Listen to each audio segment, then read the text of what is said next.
안녕하십니까. 자, 이번 강의는요. 페이지 21페이지입니다. 페이지 21페이지 보시면 3 해가지고 중간에 사배질수 위반의 효과 이렇게 나오죠. 그죠? 반사회적 법률 행위는 무효입니다. 따라서 하더라도 아무런 효과가 없는 거니까요. 이행하기 전이라면 뭐 할 필요 없겠어요? 이행할 필요가 없겠죠. 자, 근데 이제 문제가 좀 있습니다. 이행할 필요가 없는데 그래도 이행을 했으면 어떡할 것인가? 요 문제예요. 자, 왜 문제가 있느냐면 예를 한번 들어볼게요. 자, 갑이라는 사람이 을과 만나가지고 도박을 했어요. 그래서 갑이 도박빚, 도박 채무를 예를 들어서 5천만 원을 지게 됐어요. 물론 도박은 당연히 뭐예요? 반사회적에서 무효니까 갚을 필요가 없는 거죠. 그죠? 갚을 필요가 없는 거예요.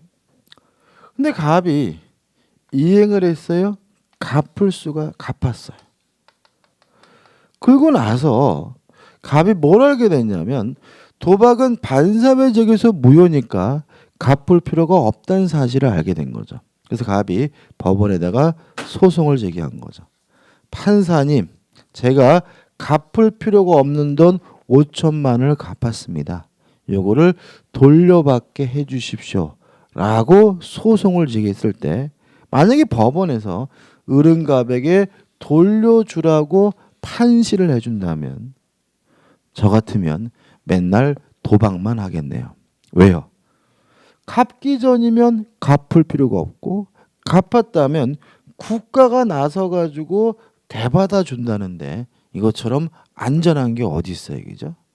따라서 이거는 말이 안 되는 거죠. 그래서 우리 민법은 이행한 것은 불법 원인부벼 불법한 원인으로 급여 준 것이기 때문에 반환받지 못한다라고 특별 규정을 두고 있습니다. 따라서 갑의 입장에서는 도박빚은 갚을 필요가 없어요. 근데 만약에 갚았다면 이 갚은 돈은 불법한 원인으로 급여 준 것이기 때문에 뭐 받지 못해요?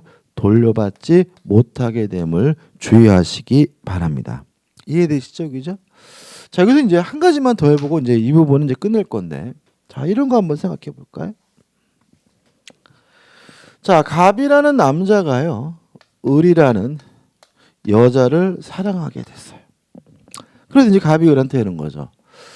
내 첩이 돼줄래라고 했어요. 그러면 반응이 뭐가 나와야 돼요? 이런 미친 XX가, 그죠? 처도 아니고 뭐라고요? 첩이래요. 근데요, 이 미친놈 소리가 잘 안 나올 수가 있죠.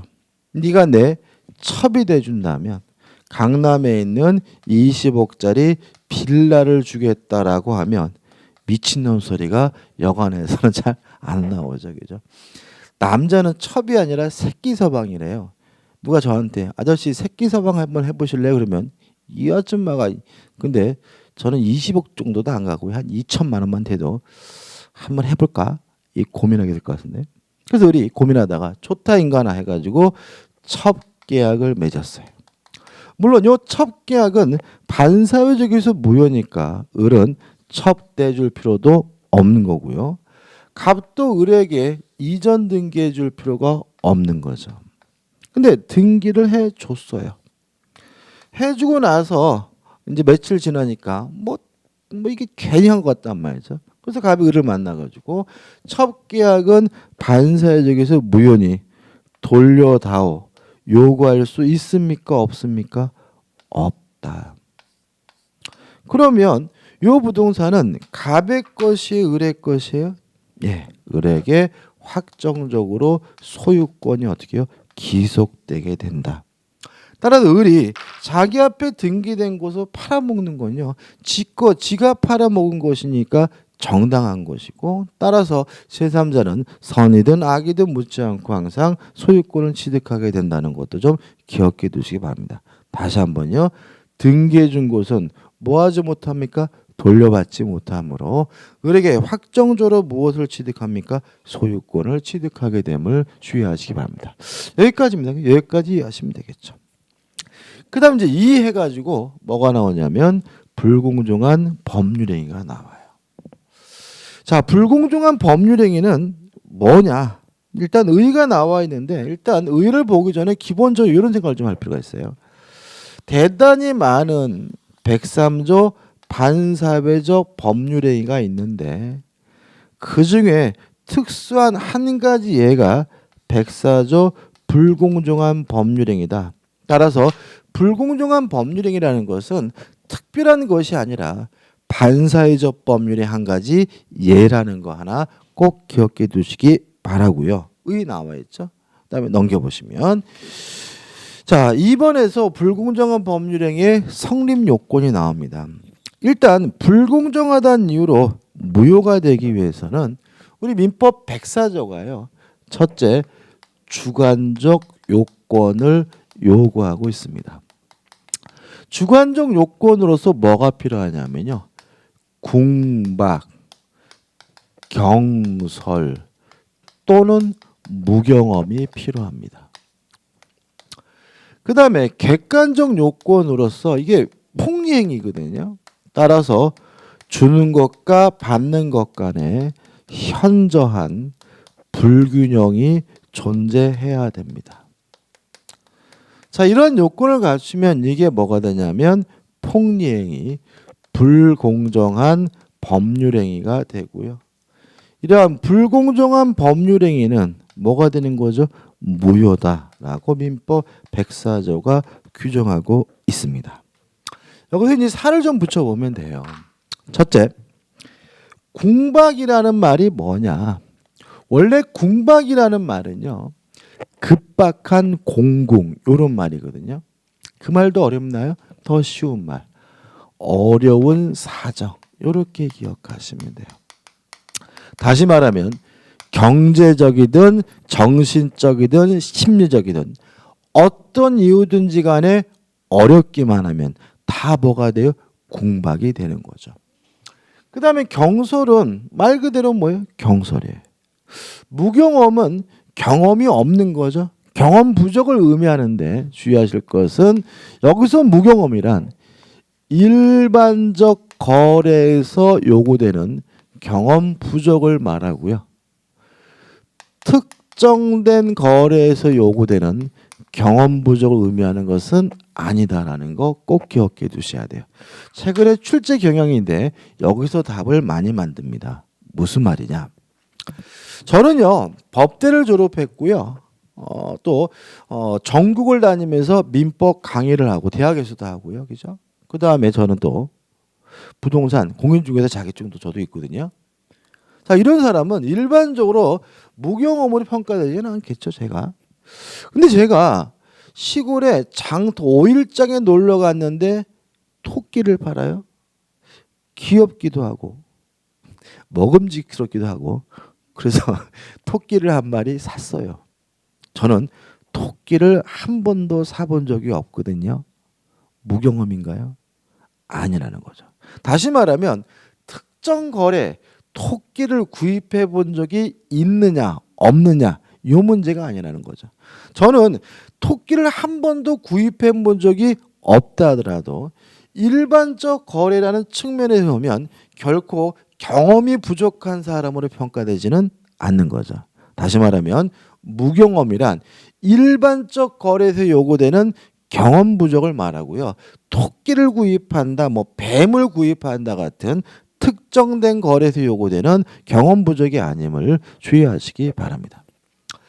그 다음에요. 우리 민법은 요 주관적 요건과 객관적 요건 두 가지만 규정하고 있는데 우리 판례는 하나 추가하고 있습니다.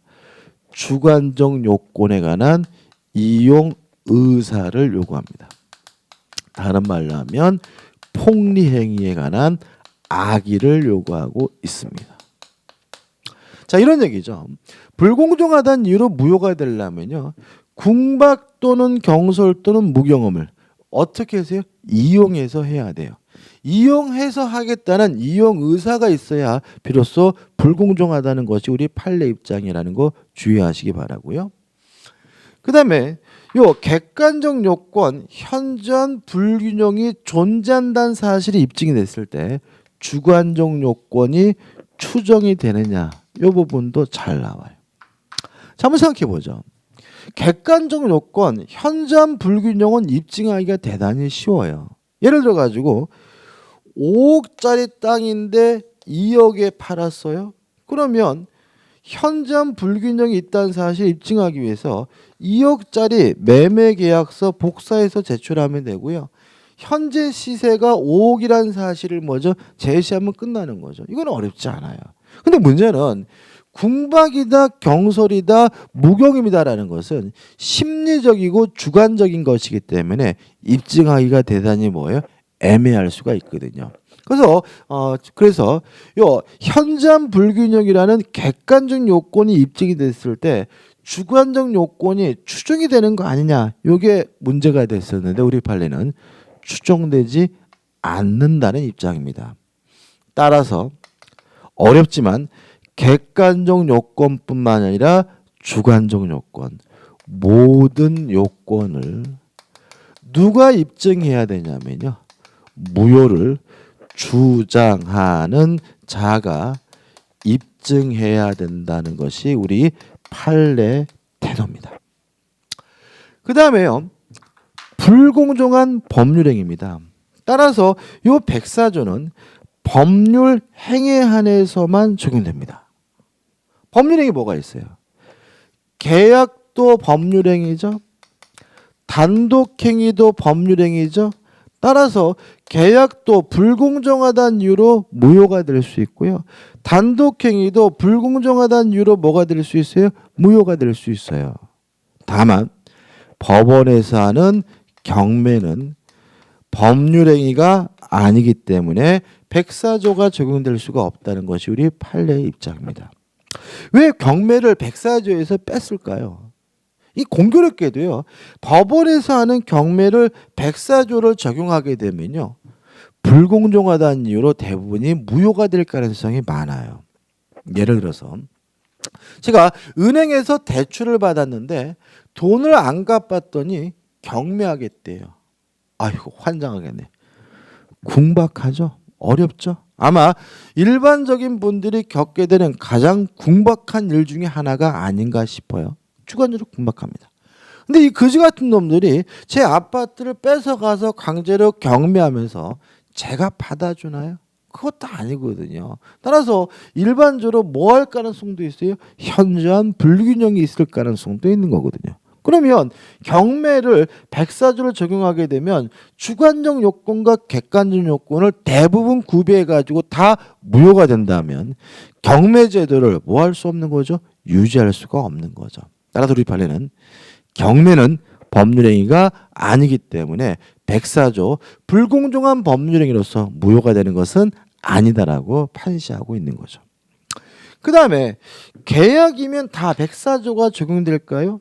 계약 중에서 제외되는 거, 빠지는 게 있어요. 다시 말하면 계약 중에서 불공정하다는 이유로 무효가 안 되는 것이 있는데 증여와 같은 무상 기부 행위는 104조가 적용되지 않는다는 것이 우리 판례 입장입니다.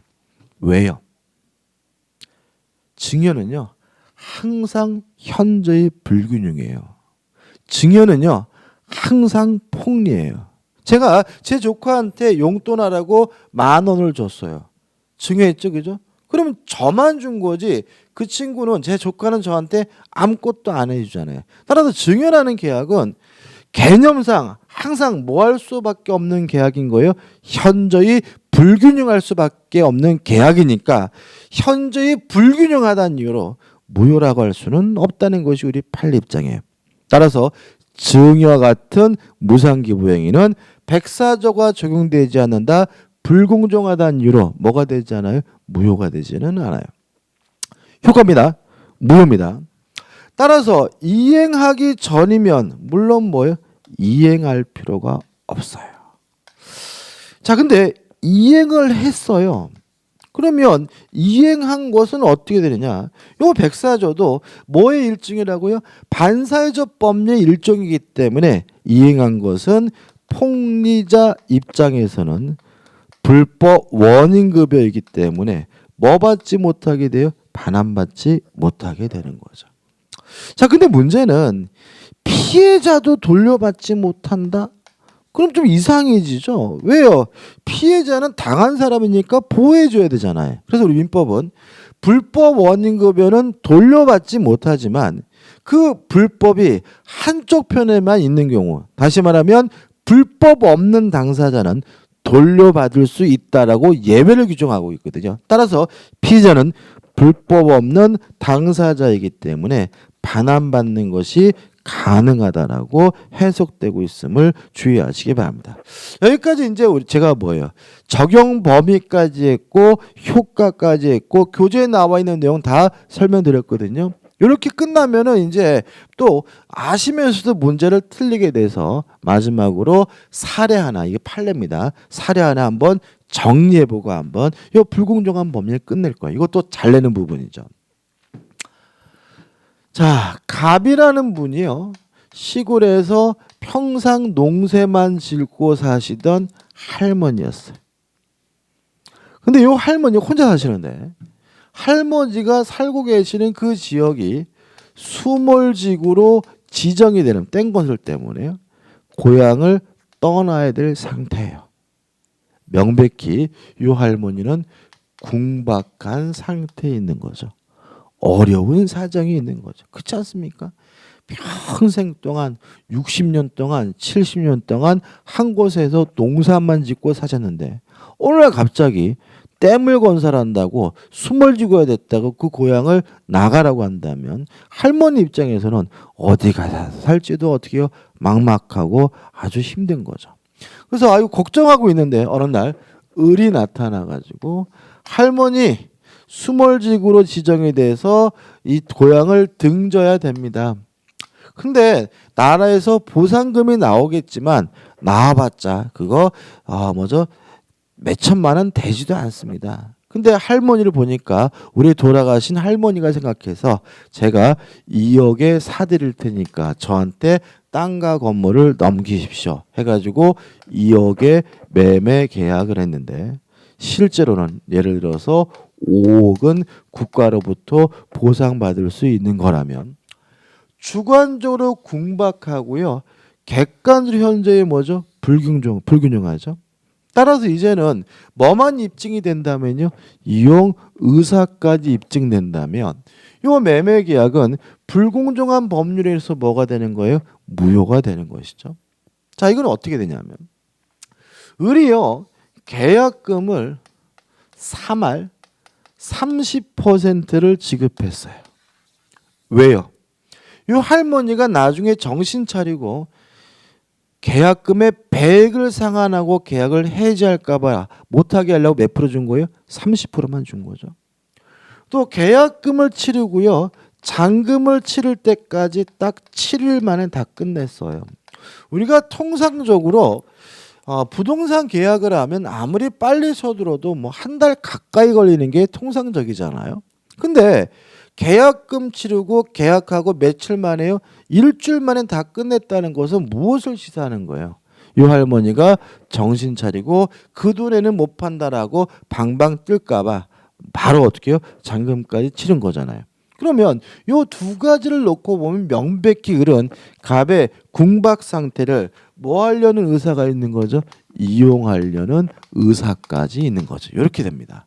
따라서 이 매매계약은 백사조 불공정한 법률행위로서 뭐가 되는 거예요? 무효가 되는 거죠. 그럼 효과. 이행하기 전이라면 을은 갑에게 2억 원을 뭐 할 필요 없어요? 지급할 필요가 없는 거고요. 갑도 을에게 뭐 해줄 필요 없어요? 이전 등기해 줄 필요는 없는 거죠. 다만 2억 원을 지급하고 이전 등기를 이미 해줬다면 을은 2억 원을 돌려달라고 할 수는 없습니다. 왜냐하면 폭리자가 이행한 것은 불법 원인급여이기 때문에 뭐 받지 못해요? 반환받지 못합니다. 다만 요 할머니는 요 등기에 대해서 말소해달라, 돌려달라고 청구하는 것이 어떻게 해요? 가능합니다. 왜냐하면 피해자는 불법 없는 당사자는 뭐 할 수 있기 때문에 돌려받을 수가 있기 때문에. 이해되시죠? 그럼 결과적으로 이 할머니에게 꽁돈 얼마가 생겨요? 2억 원이 생긴다는 것까지 기억해 두셔야 돼요. 그죠? 이상하지만 이 할머니가 오히려 더 고수일지도 모르는 거 얘기죠. 그죠? 법은 아는 사람이 뭐 한 거예요? 유리한 겁니다. 그죠? 여기까지 이해해 두셔야 나중에 문제 푸실 때 이상한데 이러면 안 되는데 이렇게 헷갈리지 않게 되니까 주의하시기 바랍니다. 끝입니다. 자, 이제 교재 우측에 23페이지 보시면 이제 제2장 해가지고 뭐가 나옵니까? 의사표시가 나옵니다. 자, 의사표시 해가지고 지금 뭐 하는 거죠? 의사표시에 관한 뭘 할 거예요? 유효 요건을 할 건데요. 1절 비정상적 의사표시가 나오고 2번 이래가지고 뭐가 나오죠? 진이 아닌 의사표시가 나오고 있죠. 일단 기초 강의이기 때문에 교재는 없지만 요 내용을 보기 전에 먼저 여러분들이 좀 생각하시고 이해할 것이 좀 있어요. 그래서 교재에 없지만 제가 설명을 드리는데 이것도 이제 뭐죠? 기초인 거죠. 그래서 물론 여러분들이 나중에 이제 기본서 강의를 들어가게 되면 물론 어떻게 그때는 더욱더 자세히 공부할 거거든요. 그래서 이게 약간 이론적인 것이기 때문에 좀 이해가 안 될 수도 있지만 걱정하지 않으셔도 되고요. 자세할 거니까 나중에 또. 그다음에 이걸 하는 이유는 진이 아닌 의사표시다, 통정어의 표시다, 착오다 이러한 의사표시에 관한 내용을 하기 위한 뭐죠? 기본 베이스를 깔기 위해서 하는 거기 때문에 교재에 없더라도 기초로서 다루는 거니까 좀 꼼꼼히 이해하시기 바랍니다. 물론 중요합니다. 왜냐하면 독립적으로 시험 문제도 매년 나오고요. 보통 우리 수험생분들이 이 부분에 대한 이해가 부족하기 때문에 뭘 물어보는지도 모르고 틀린 부분이니까 주의하시기 바랍니다. 제가 지금 뭘 설명드리려고 이렇게 장황하게 말씀드렸냐면 법률행위 해석을 설명드리려고 해요. 자, 법률행위 해석입니다. 첫 번째 주의할 점, 법 해석이 아닙니다. 그죠? 뭘 해석하는 거예요? 법률행위를. 자, 그럼 생각해 보자고요. 법률행위는 뭐가 있어야 돼요? 의사표시가 있어야 되고요. 법률행위 효과는 무엇에 의해서 결정돼요? 의사표시에 의해서 결정되니까 결국 법률행위를 해석한다는 말은 그 속에 들어있는 의사표시를 해석한다는 말이 되겠죠. 그죠? 자, 이런 얘기입니다. 의사표시가 이루어졌는데 뭔 소리인지를 모르겠어요. 그러면 법률행위의 효과도 결정할 수가 없는 거죠. 따라서 법률의 효과를 결정하기 위해서 의사표시 의미를 명확하게 할 필요가 있는데 이게 뭐예요? 법률행위 해석이 되는 거죠. 자, 법률행위 해석은 뭘 해석하는 거죠? 의사표시를 해석합니다. 예를 들어볼게요.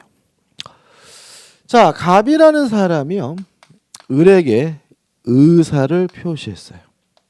이렇게 의사를 표시하는 사람을 우리가 뭐라 그러냐면 표의자라고 하고요. 의사표시를 듣는 사람은 우리가 뭐라 그러냐면 상대방이라고 하거든요. 근데 이제 문제가 있어요. 갑이 지금 뭐라 그랬냐면 우리 집 살래라고 얘기를 했는데 문제는 갑이 팔고자 하는 것은 집이 아니라 계집이었어요. 의사표시가 불일치됐어요. 그러는 바람에 갑이 팔고자 하는 것이 계집인지 집인지 모르겠어요. 요거를 확정하는 것이 뭐라고요? 법률행위 해석인 거죠. 여기서 상대방 입장, 을의 입장에서 해석을 하면 이걸 우리가 뭐라 그러냐면 규범적 해석이라고 하고요. 상대방 입장이라는 말은 갑의 속으로 무슨 생각을 하고 있는지는 고려하지 않겠다는 거예요. 을이 들은 거, 다시 말하면 요 표시행위의 객관적 의미를 탐구하는 것을 우리가 뭐죠? 규범적 해석이라고 하는 거고요. 따라서 규범적 해석을 하게 되면 이 경우에는 갑이 을에게 팔겠다고 한 것은 뭐가 되는 거예요? 말한 대로 집이 되는 거죠. 그 다음에 갑, 표자 입장에서 해석을 하는 것을 우리가 자연적 해석이라고 해요. 표자 입장이라는 말은 을이 어떻게 들었는지는 뭐하지 않겠다는 거예요? 고려하지 않겠다는 거예요. 갑의 의사. 다시 말하면 이 의사를 조금 정확히 말하면 내심적 효과 의사라고 하는데 마음속에 있는 효과 의사를 가지고 해석하는 것이 뭐예요? 자연적 해석이고요. 이 경우에 자연적 해석을 하게 되면 갑이 을에게 팔겠다고 한 것은 뭐가 되냐면 계집이 되는 겁니다. 이해되셨죠? 그죠? 자, 그러면 규범적 해석이 원칙일까요? 자연적 해석이 원칙일까요? 만약에 자연적 해석이 원칙이라면 우리는 거래할 때마다 그놈 마음속에 있는 속마음까지 고려해서 거래해야 된다는 말인데 그것은 뭐죠? 말도 안 되는 거죠. 따라서 규범적 해석이 원칙인 거예요. 따라서 원칙적으로 속으로는 계집할 마음이었다 하더라도 말한 대로 뭘 팔겠다고 하는 거예요? 집을 팔겠다고 하는 것이 되는 거예요. 그래서 여기서 시험 문제 지문이 많이 나오는데 그래서 만약에 법률행위 해석은 표시행위의 객관적 의미를 탐구하는 거다. 그러면 어떻게 해요? 맞는 거고요. 법률행위 해석은 내심적 효과 의사를 탐구하는 거다. 그럼 뭐예요? X예요. 상대방이 이해한 것을 기준으로 해석한다. 그럼 뭐예요? 맞는 말이고요. 표자 입장에서 해석한다. 그럼 뭐가 돼요? X가 되는 거예요. 왜요? 규범적 해석이 뭐이기 때문에요? 원칙이기 때문에. 그 다음에 이제 그러면 얘는 원칙이니까 그냥 원칙인 거죠. 언제 규범적 해석하는지는 신경 쓸 필요가 없어요. 근데 자연적 해석은 예외니까 언제 자연적 해석하는지를 기억해 두셔야 되겠죠. 그럼 언제 자연적 해석을 하냐? 첫째, 상대방 없는 의사표시는 자연적 해석을 합니다. 왜요? 상대방이 없다면 상대방 입장에서 뭐 할 수 없어요? 해석할 수가 없으니까. 이건 중요하지 않아요. 중요한 게 뭐냐면 두 번째인데 상대방이 있더라도 상대방을 보호할 필요가 없을 때 상대방이 알았거나 또는 알 수가 있었을 경우에는 그때는 무슨 해석을 하냐면 자연적 해석을 하는 거예요. 그럼 이렇게 되는 거죠. 갑이 계집할 마음으로 집을 팔겠다고 했다면 원칙적으로 말한 대로 뭐예요? 집을 팔겠다고 한 거예요. 다만 을이 갑이 팔고자 하는 것이 집이 아니라 계집이라는 사실을 알았거나 알 수 있었다면 속마음대로 뭘 팔겠다고 한 것이 되는 거예요? 계집을 팔겠다고 한 것이 되는 거예요. 이해되시죠? 여기까지가 90% 끝났어요. 이거 꼭 일단 이해하시고 숙제하시기 바라고요. 연습을 좀 해보자고요. 연습입니다. 자, 연습을 해보죠. 다시 한번 적어볼까요? 지금 갑이 을에게 속으로 뭘 팔고 싶냐면 계집을 팔고 싶어요. 근데 뭘 팔겠다고 했어요? 집을 팔겠다고 했어요. 그때 을이 좋다 내가 네 집을 사겠다라고 승낙을 했다라고 가정을 해볼게요. 그러면 원칙적으로 무슨 해석을 해야 돼요? 규범적 해석을 해야 되니까 갑이 을에게 팔겠다고 한 것은 뭐예요? 집이고 을이 사겠다고 한 것은 뭐예요? 집이니까 집에 대해서 계약이 뭐가 되는 거죠? 성립이 되는 거죠. 다만 갑 일방 당사자의 의사 표시가 불일치되어 있고요. 갑이 그 사실을 모르고 있다면 잘못 말하고 있다는 사실을 모르고 있다면 이게 뭐가 되냐면 착오에 의한 의사 표시가 돼요.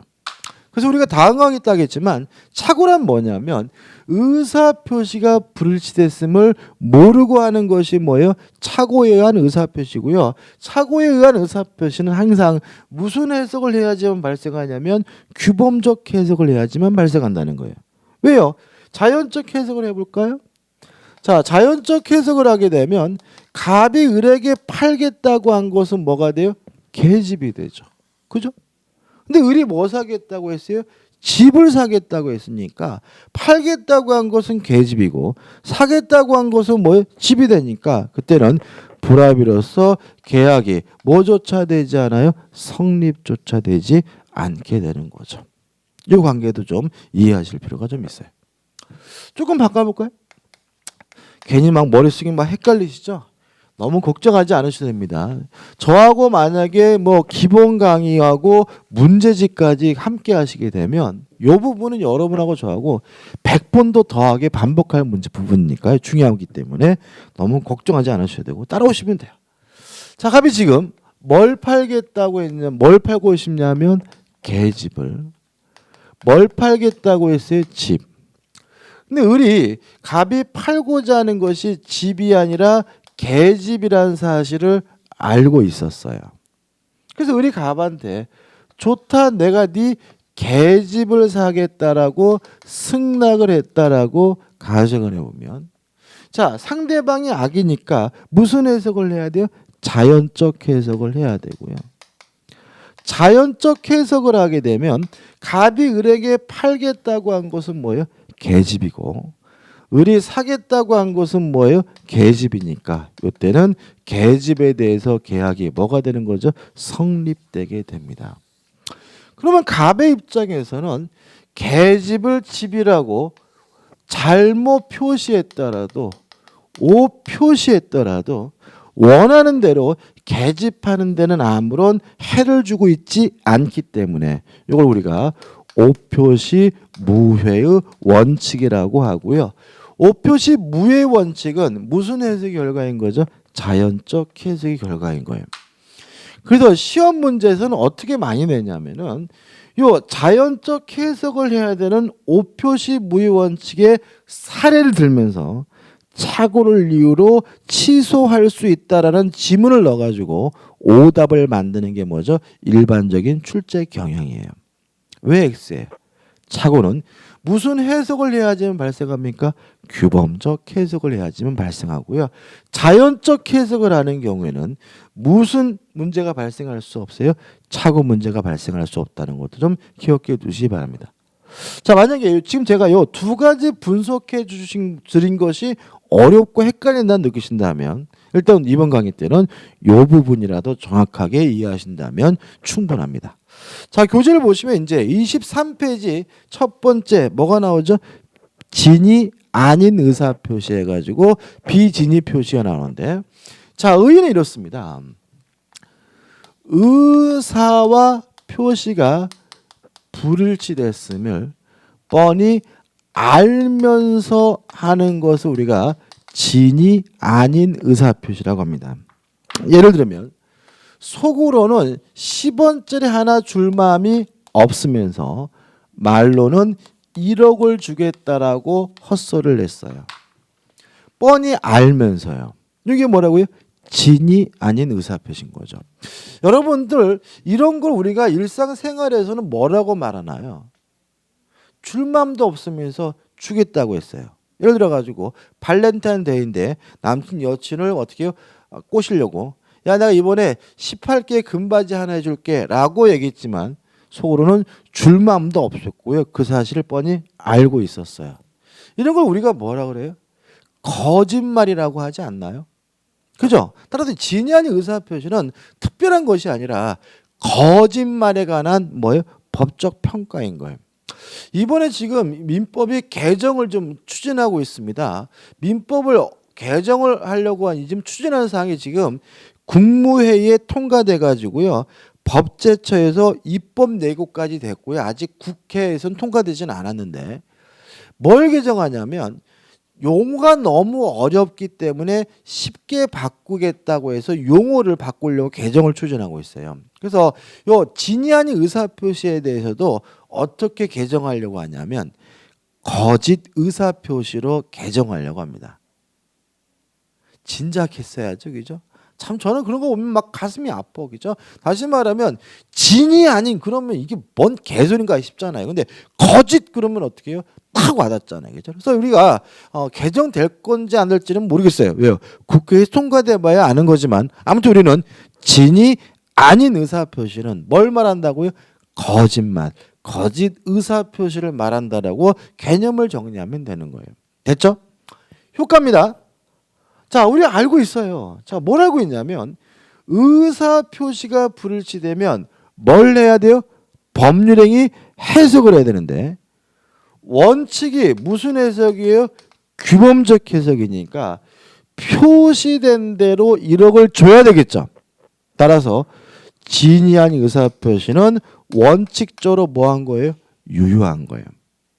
항상 규범적 해석을 하나요? 아니죠. 예외적으로 자연적 해석을 하는 거죠. 언제 자연적 해석을 한다고요? 상대방이 알았거나 또는 알 수 있었을 경우에는 무슨 해석을 해요? 자연적 해석을 하게 되고요. 자연적 해석을 하게 되면 속마음대로 의사대로 뭐 할 필요 없어요? 출 필요가 없는 것이니까 이때는 뭐가 돼요? 무효인 거죠. 자, 다만 추가되는 것은 뭐냐면 무효를 가지고 선의의 제3자 모르는 제3자에게 뭐하지 못합니까? 대항하지 못한다는 사항만 추가가 됩니다. 법조문 한번 읽어볼까요? 자, 교재 볼게요. 107조입니다. 1항 의사표시는 표의자가 진이 아님을 알고 한 것이라도 다시 말하면 진이 아님을 표의자가 알면서 하는 게 뭐라고요? 진이 아닌 의사표시인데 여기까지 개념이죠. 그 효력이 있다. 원칙적으로 어떻게요? 유효하다. 왜요? 규범적 해석이 원칙이니까요. 그러나 상대방이 표의자의 진이 아님을 알았거나 이를 알 수 있었을 경우에는 뭐래요? 무효로 한다. 상대방이 알았거나 알 수 있었으면 무효예요. 왜요? 상대방이 알았거나 알 수 있었으면 무슨 해석을 해야 돼요? 자연적 해석을 해야 되니까요. 이 항 추가되는 거죠. 전항의 의사표시 무효는 누구한테 대항하지 못해요? 선의의 제3자에게 대항하지 못합니다. 그럼 여기서 이제 우리가 생각을 해보자고요. 아니 왜 이 법조문이 아까 했던 법률행 해석하고 내용이 똑같을까요? 자, 이런 얘기입니다.